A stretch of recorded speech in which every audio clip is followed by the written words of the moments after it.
Hello YouTube.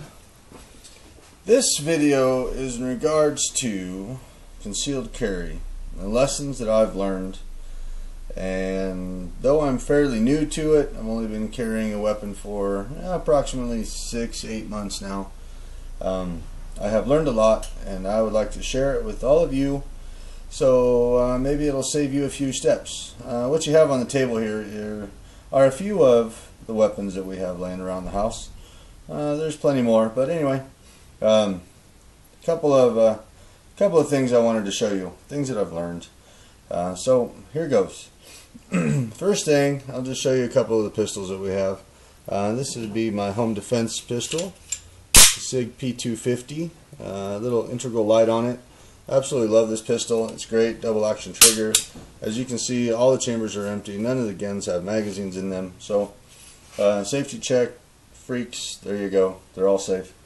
Another pistol we have laying around, this is our beautiful 92 FS. It's a Beretta, actually my father-in-law's pistol, but we have it laying around too, just in case you want to come by and say hi. A couple of weapons that are primary in our carry. One would be my Glock 23. Secondary is my wife's kel-tec P11. This is her favorite little carry gun, and this is my full-time carry weapon of choice. We can go into details about those guns probably on a separate video, but what I want to discuss is lessons that I've learned while carrying, things that I did right, things that I did wrong, and what I learned along the way.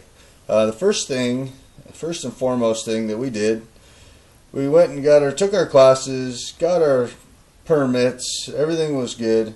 We said, well, we need some holsters, so what are we going to use for a holster? Did all kinds of internet research, all kinds of holsters everywhere, and though I've owned this pistol for a long time and I've had a holster for it for a long time, this is not necessarily a concealed carry holster. It's obviously an outside the waistband holster. It's made out of very stiff leather. It's been around. It's made for the gun, so it fits beautifully, but man, it never was comfortable to carry. So not knocking this style holster or this holster in particular, just saying that it wasn't comfortable. And one of the first lessons I learned as a CCW holder was, if it's not comfortable, you're not going to wear it. So I had to find something that was very comfortable. So we'll move that one out of the way. Next, we went to something I found locally that was pretty cheap. It's a very, very cheap. In fact, I got it at I think I got it at a pawn shop. If it was more than $5, I'd be amazed. But anyway, it holds the weapon quite well, but it does have a couple of drawbacks to this holster. The primary drawback, one is it just doesn't feel very strong. Didn't make me very comfortable. The second drawback was that it's very bulky. If you can see, this is where your pants are going to ride through your belt, and it's going to stick out a long ways, and it just seems very bulky, fairly hard to hide. You know, you can put a coat over the top of it, you can put a sweater over it if it was a long sweater. Didn't like it much, simply because it felt like it was sticking way out, and some of that I discovered later was due to the belt. We'll discuss in a few minutes. The belt that I was using was not the best of quality, definitely not a gun belt, so that would be another lesson we'll discuss. But anyway, this holster, even though once I got a good gun belt, it definitely was more comfortable, but it's still not very comfortable. It just seems very flimsy. I was afraid that if I could swipe it off the car door and the thing would just break in half. Didn't make me very happy. Again, I'm not here to discuss this brand of holster. I'm not here to discuss this holster in particular, but this style holster, this paddle holster, and with its 2 attachment points, I know they make much better paddle holsters, and there's a lot of people out there that carry them, and I'm not knocking paddle holsters, but this particular one that I found for dirt cheap didn't make me very happy, so I proceeded to move forward. Now, the next holster in line was, I don't even know what this is called. I want to say it's a slide holster, made by a specific brand, doesn't matter. Again, I'm not discussing this brand of holster, I'm just discussing this style of holster. Though it actually was much cooler, sits very close to you, stayed right up tight against against your skin, right up against your belt line. It's much more concealed. The issue that I had primarily with this holster was, one, the muzzle stuck down, so it was always exposed, and if your sweater or your coat or whatever your overgarment was didn't come all the way down much well below your belt line, then your muzzle was sticking out. That didn't make me very comfortable, because, you know, especially when you first start carrying concealed, you're very paranoid feeling. You think that everybody sees it, you think everybody's looking at you. Very, very uncomfortable feeling. So I actually use this holster quite a bit. A lot of times I take it out to the range. If I go for a hike, I'll put this holster on simply because it's, you know, it's easy to put on. At that point, I'm not really worried about concealed carry, especially at the range, obviously. And it reholsters okay. It's still very stiff. It's still very new, so I have to give it that. But this style holster, I'm sure once it gets fully broke in, will be much more comfortable. But again, I wasn't very comfortable with it simply because the muzzle was exposed, and I didn't like that much. It didn't make me very comfortable. So we have another style holster. This one I found, actually had for quite a while. I never used it, but it's a shoulder holster. If you can't tell, all these straps and what have you. It's great.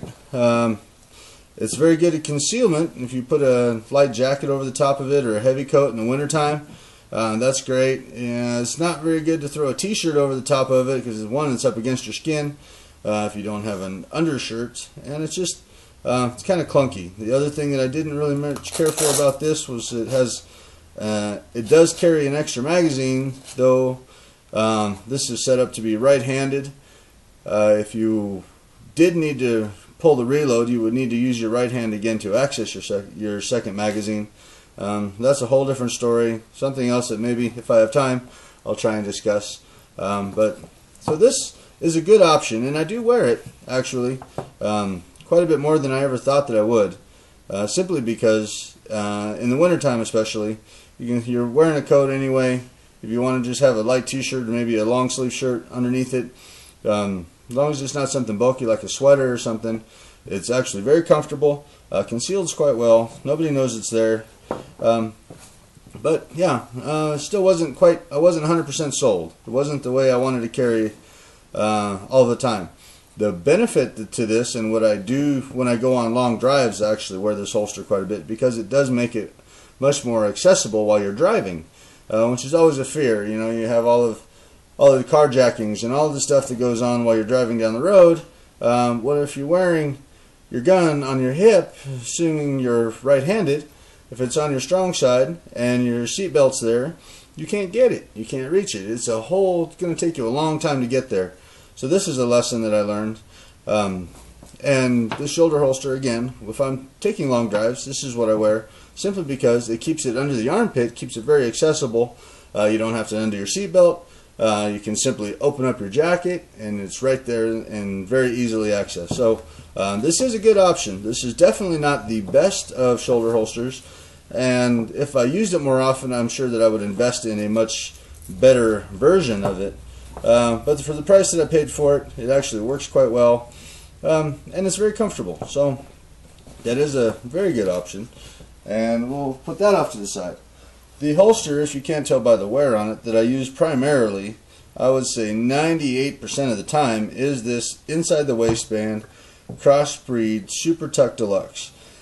I'm not necessarily speaking of the holster, the inside the waistband, this style, this is the only one I've ever owned that is this style. I can say that this particular one is incredibly comfortable. It is super thin. As you can see, it's just, you know, very, very used. And I've had this holster for about a year. I carried my weapon inside until I received my permit. Then, since then, I've been carrying it every day.